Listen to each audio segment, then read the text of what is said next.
Hello, my lovely audience. So, we are going to be doing Red Hood Part 2. What if Deku was Red Hood Part 2? And I'm going to say this right now. I don't remember exactly what age I put him at, but I remember that guy climbed out of the casket. And what we're going to do now is I'm going to say that he is like, I think he was 13 or 14, but I'm just going to say he's right. Like, I would say he's 14, just turned 14. And what does he do for pretty much 2 years? Some messed up stuff. Well, for that first year, he's been looking like this. He grabbed all kinds of stuff he could find on the streets and just he started first attacking gangs, and he beat them so much that they started calling him the Red Hood because he was wearing a red hoodie. And then Deku started putting together a kind of costume, and this was what he kind of came up with. Now, this is kind of what he was doing. Well, he kind of just used this for the most part, beating people with whatever you can find, mostly crowbars, and weapons or a baton, really. And he's been busting people's legs apart. He's been doing all kinds of things to gangsters, and everybody is afraid of him. There's villains that are afraid of him. The criminals are afraid of him. Heroes are pretty much afraid of him because seeing the horrors he's committed. And I would say even before hitting the gangs, Deku's been testing his body, seeing how long it would take for him to regenerate, what could kill, what couldn't. And that kind of strengthened his quirk to make him heal more and recover better and from other worse stuff.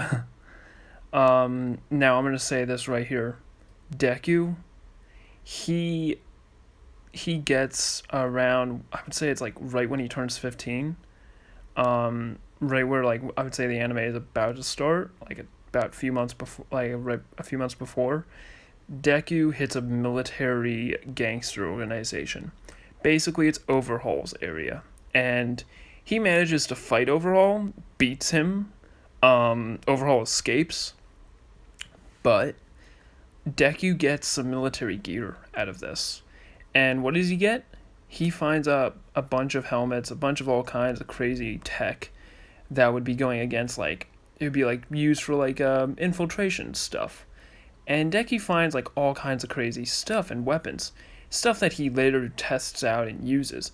And you're probably wondering, when is he going to get the hood? When is he going to get it? When is he going to get it? I want to see it.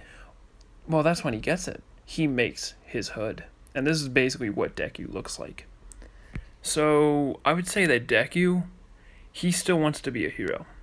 So I would say that he, in seeing how the Red Hood, no one knows who it is, no one knows who Robin was. Well, they did know who Robin was, but I would say he comes back to life, so to speak, and confronts All Might, his number one favorite hero, walks up to him and says, "Can you help me?" And that's kind of how it starts.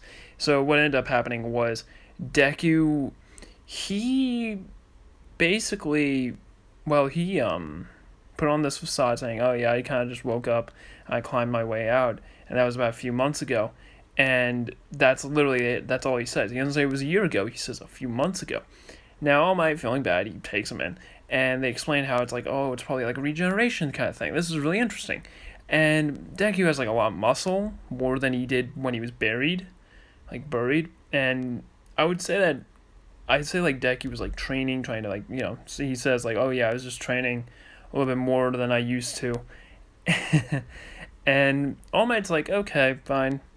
And seeing how he always covered himself with the Robin outfit, so no one knew where the scars were, and injuries, yeah, All Might can't really say anything against all the scratch marks and stuff, other than they kind of look fresh, but he doesn't really know too much. So this is gonna be what happens. Deku, being the most overpowered man of the planet, that has this amazing quirk, does something interesting. And what do I mean by interesting? Well, that's pretty simple. What I mean by interesting is he gets into UA under a recommendation because he wants to be a hero and put those skills to good use. So this is where Deku says he already kind of made his next hero suit, and I would say it's the Red Hood suit. Now, here's the thing. Everybody thinks the Red Hood died because Overhaul blew up the warehouse. It blew up later. Everybody thinks he's dead because they found all like his clothing, a bunch of bodies, and a body wearing the clothing. And Deku faked his death. That was kind of how it worked. And what ended up happening was Deku brings this in, and people are like, "Oh, this is interesting." And they see all this kind of cool gear, and they're kind of like wondering where he got it, because this is like military grade stuff. This is some really high tech stuff. And well, I wouldn't say it's military grade. I would say it's more like, it's kind of like casual clothing mixed with gear that's like taken from different types of body armor. And I would say that Deku just says, "Oh yeah, I've been taking this from like taking stuff from villains, like other villains are small time." And their armor, and I've been just kind of like piecing it together to form a new suit. And that's kind of like what everybody's thinking. Now, everybody sees the guns that he has, and those guns, he explains that they're basically specialized handguns that he made to, basically, they're shooting rubber bullets. And rubber bullets, they may not pack much of a punch, but these do. They're specially designed bullets that once they hit the person, it releases a burst of air that does like a concussive blast, sending the person flying. So, yeah, this is probably the most brutally most powerful handguns that are out there. But how they're used, they're kind of like, they're the most sturdy and most amazing handguns you can ever find. Now, what does Deku do? Well, he gets an UA like any normal person, but he gets in probably with the most, he kind of like wants to show himself that he can do it, so he does it, and he defeats a lot of robots. I would say the written exam was way too easy for him because he already knew too much stuff, and yeah, a lot of people were just like really amazed by him. And I would say when he gets to Aizawa's little class, everybody's asking like who he is and all that, like how did he do all that stuff, what kind of quirk he's got. I would say he'd say what he has, and then he would explain that his own strength was just from training and all that. And a lot of people would be wondering what kind of training, but I think it would be instantly dismissed once Aizawa does the whole physical thing. And what basically happens is I'm kind of brushing through this because after this I'm doing the Dekuverse part 2. Yeah, I'm ending off a few things, but don't worry. You'll see what happens in Dekuverse part 3 that you guys will love. Trust me, you will love it. Now, here's the thing. Deku, what he does is this. What he does is simple. How did I put it? Crap, I'm getting a blank. I'm getting a blank in my head. Why am I getting a blank in my head? And during the exam, I would say he gets flying colors, except on the ball throw, because his quirk's not designed for that. He gets like first place and everything, but basically Mignetta gets booted, so Kendo, yay! Now for what's gonna happen next is this. Heroes versus villains, same thing. Basically, this is what he's got. He's got the guns, and when he comes up to Bakugo, he shoots him with one bullet, blasting him far across to the concussive blast, like, way too much. It basically shoots him into the concrete wall, breaking it a bit, and I would say that breaks Bakugo's back. Yeah, it breaks his back, and he's kind of like left there in pain. And I'd say that Deku just says, deal with it. And what ends up happening next is, I would say that, I'm going to say this, the guns have a dial, and the dial determines how much concussive blast there should be.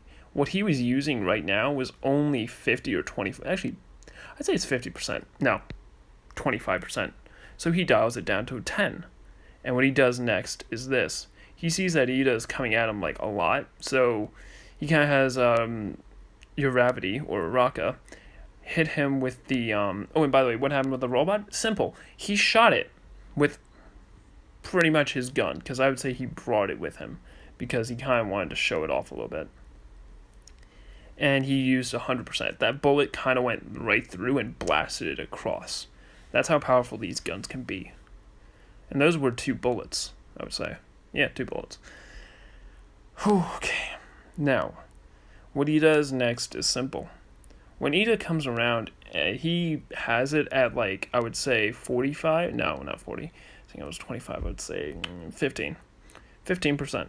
And what he does is when he shoots it, it's still a lot, but it hits Ida in the leg and it knocks him off a little bit. It like slows him down. So Deku turns it up to about 25. Back to its original. Shoots Ida a bunch more times and hits the ground a lot, causing it to kind of like push him off a bit. And actually, no, I'm going to say that one gun's set to 50 and the other gun's set to 25. And what happens is Deku shoots Ida and shoots the ground with the 50 and Ida with the 25.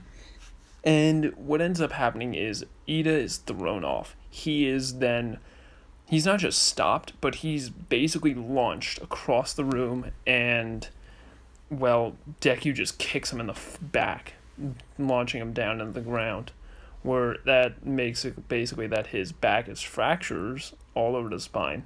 Actually, but yeah, I say it's broken, yeah. His back's broken too. And he's got a few broken ribs from the landing. And yeah. And his legs like got a fracture. So yeah, they win easily, terrifyingly. And yeah, Deku is broken. He is completely broken in this what if. Anyways, I hope you all have a good day and a good night. Peace out, and get ready for Dekuverse Part 3. Not Part 3, Part 2. Part 2. Alright, good night. Have a good night. Peace out. Whatever.